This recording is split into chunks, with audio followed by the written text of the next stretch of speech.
Fala investidor, fala investidora, como é que vocês estão? Espero que estejam todos muito bem. Quem fala é o André, criador do canal e investidor qualificado, e hoje eu vou trazer para vocês as notícias e informações a respeito da Kepler Weber, uma empresa que tem como principal negócio a construção e a manutenção de silos. Claro, nós vamos trabalhar exatamente os números aqui e especialmente vamos falar de uma notícia que é bastante interessante, que ela diz que houve uma queda muito grande da lucratividade da empresa quando comparado trimestre a trimestre. E claro, eu vou mostrar para vocês o porquê que essa queda não é tão expressiva assim, e na verdade o que a gente precisa enxergar é muito mais aquilo que a empresa vem reportando consistentemente nos seus balanços. Então, se você quer saber tudo isso e muito mais, fique comigo para logo após o vídeo. Então, vamos pro vídeo.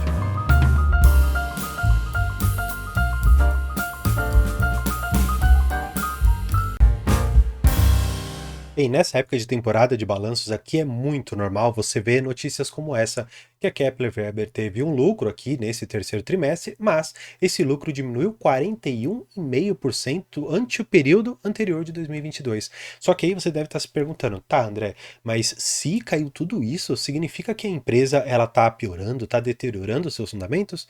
Não, na verdade não é nada disso. Vamos dar uma olhada nos balanços para a gente realmente enxergar do que estamos falando. Tá? Eu vou trazer vocês aqui para a tela mostrando exatamente aqui os resultados, tá? Os principais indicadores de resultados, todos eles aqui em milhões, tá bom? Vamos dar uma olhada na receita operacional da empresa. A receita operacional está aqui em 405 milhões ante 515. Só que você não deve se preocupar com este indicador aqui. Olha só, por que eu estou te falando isso? Quando você vai para a parte de receita operacional, você vai poder enxergar que os resultados do terceiro e do quarto TRI de 2022 foram muito puxados aqui para cima. E se você pegar a normalidade da empresa, você vai poder perceber que está aqui na casa dos 416, 437. Alguns trimestres cai um pouco, tem uma oscilação normal nesse business, 360, 281 e agora 405. Ou seja, em relação ao trimestre passado, olha só o pulo que você teve. Olha só a diferença de 281 milhões para 405 em relação à sua receita líquida. Mas claro, este não é um indicador que dê para a gente olhar isoladamente, tá bom? É muito interessante a gente olhar algumas outras coisas. Vamos lá. Quando a gente faz uma comparação entre valores brutos assim, é muito mais interessante você colocar isso em percentual, tá bom? Então, vamos olhar para a margem líquida da empresa. O que significa margem líquida? Margem líquida significa toda a receita que você teve da empresa, tudo que você conseguiu gerar, quanto que aquilo reverteu em forma de lucro para a empresa. E aqui nós percebemos uma margem de 16,4% e outra aqui de 22,4%. Você vai poder perceber que a margem EBITDA aqui é muito mais uma proxy da geração de caixa da empresa, ficou algo bastante discrepante aqui em relação a 21,8% e outra 30,2%. Então dá para a gente olhar dessa maneira. Só que se você olha um pouco mais para o consolidado, a gente consegue enxergar uma diferença um pouco menor, tá bom? Você vai ver aqui, ó, na questão da margem líquida da empresa. A margem líquida, nesses 9 meses de 2023, ficou em 15% redondos e nos 9 meses de 2022 ficou em 20,5%. Ou seja, quando você vai alongando o tempo de comparação da empresa, ela não consegue dar um pulo muito grande e não distorcer um resultado maior. O que eu quero dizer? Se você tem um trimestre muito para cima ou muito para baixo, mas os outros ficam muito em linha do que aquilo que era normalmente gerado para a empresa, você não tem uma discrepância tão grande. Então, olhando de uma forma bastante clara aqui, você vai poder perceber que o lucro geral da empresa se manteve bastante interessante, tá bom? Ela continua nesses meses aqui dando 219 milhões de reais de lucro. E se você for puxar todo o histórico da empresa, você vai poder perceber que ela tem crescido muito ao longo do tempo. E claro, esse crescimento ele não é linear, assim como em nenhum aspecto da vida.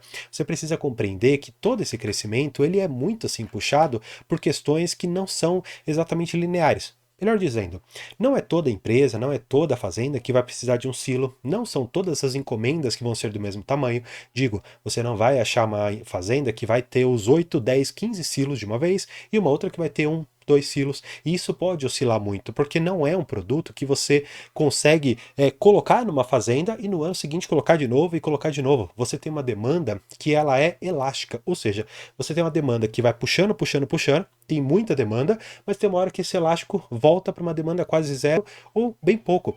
Exatamente por isso que eu gosto de um dos serviços que a Kepler presta, que é de manutenção desses silos. Por quê? Ela presta uma manutenção muito especializada, ela faz o acompanhamento da estrutura, ela manda para o agricultor alguns insights, alguns remembers assim de, olha, toma cuidado com aquilo, vamos prestar atenção nisso. Ela faz também o monitoramento da qualidade do silo, da temperatura e tudo mais.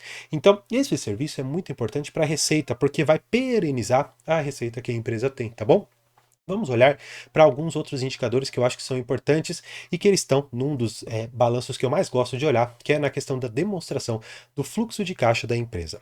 Olhando aqui para os 9 meses, nós temos um lucro líquido dos períodos aqui de 151 milhões e nos 9 de 22 de 269, isso o lucro líquido do período, tá bom? Vamos dar uma olhada se houve alguma coisa que realmente a gente precise olhar com um pouco mais de cautela. Bem, olhando para os números no geral, não me parece que houve uma variação muito grande nos ativos e passivos, porque essa é uma empresa que ela normalmente não tem muita depreciação. Por que eu falo isso? Porque ela não mantém com ela nada, praticamente. Ela só tem aquele insumo que ela faz girar logo, ou seja, aquelas peças dos silos, elas logo são empregadas e ela não tem muita demanda por manter isso em estoque, então ela não tem realmente uma variação muito grande nos seus ativos e passivos. Isso é muito bom. Se você for perceber, desses 251 milhões que nós tivemos aqui de lucro, tá bom?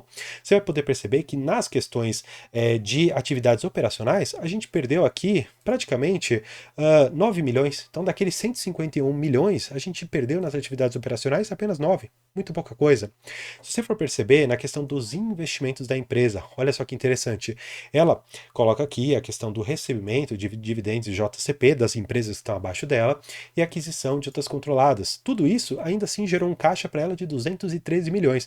Então, naquele valor que a gente colocou lá, você ainda tem esses 213, algo muito interessante. Bem, aqui eu acho que é a parte que vai mais interessar a todos vocês.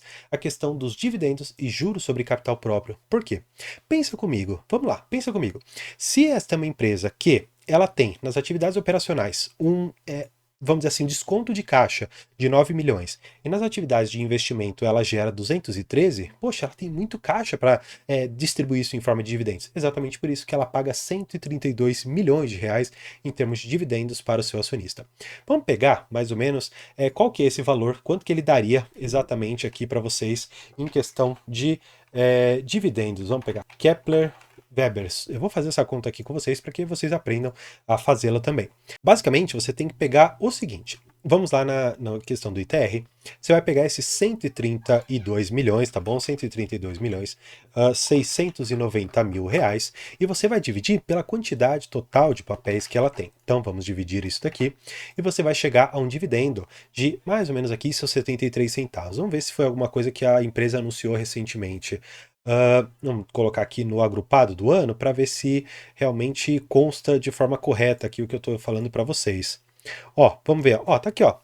Nesses 12 meses de 2023, ela trouxe 74 centavos, tá bom? Ou seja, exatamente aquilo que eu comentei com vocês. Isso daqui de vez em quando tem um pequeno ajuste em relação àquilo que é distribuído, só que assim, não tá muito longe, tá bom? É só uma ideia de quanto que aproximadamente tem, porque aqui eu não tenho exatamente os números depois, né, desses 132, isso aqui tem alguns ajustes, e aquele número que eu mostrei para vocês, ele pega alguns dividendos que foram pagos ainda nos meses de outubro, novembro e dezembro de 2022, então o site pode trazer ainda com um certo engano, tá bom? Então, mostrando aqui os resultados da Kepler e, claro, tendo em mente exatamente isso aqui que eu mostrei para vocês, que não dá para comparar um filme bem curto, você tem que pegar o filme mais longo da empresa e enxergar que o resultado dela está sempre aqui, ó, o resultado líquido da empresa está sempre crescendo.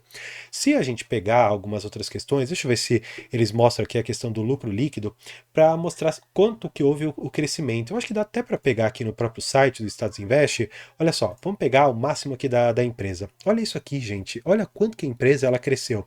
Basicamente aqui em 2018, portanto 19, ela fez o IPO dela, e olha só a lucratividade da empresa desde então. Olha só quanto que os lucros vêm subindo. Lembrando que em 2022 nós tivemos alguns resultados a mais, mas isso não tira o mérito da empresa de estar fazendo bons negócios. E é exatamente por conta da sazonalidade dessa empresa, ou seja, dela não ter uma demanda que é sempre constante, ela depende do fluxo do agro, ela depende da necessidade do agricultor, nós não temos uma receita linearmente subindo, mas uma receita que anda assim crescendo muito por conta da potência que nós temos no agronegócio, tá bom? Eu sei que esse vídeo ele pode ter passado muito rápido aqui por alguns conceitos que eu acho que são importantes de você ter. Então, é por isso mesmo que eu faço convite para você se tornar membro do canal, porque lá eu tenho uma aula sobre análise da demonstração do fluxo de caixa. Eu fiz essa análise olhando ali alguns dados da VEG e eu acho que é muito importante você dar uma olhada. Além disso, eu tenho algumas análises bem mais profundas de outros ativos que estão na área de membros e existe também a possibilidade de eu conversar com você 1 hora a respeito da sua carteira de investimentos. E claro, você paga ali a questão dos membros para o YouTube. Eu não tenho intermediação nenhuma com isso. Então, se você quiser cancelar, a qualquer momento está ali à sua disposição. Então, espero que você tenha gostado desse conteúdo. Se gostou, se inscreva e considere também entrar no nosso grupo do WhatsApp que está no link aqui da descrição. Então, por hoje é isso. Muito obrigado e tchau!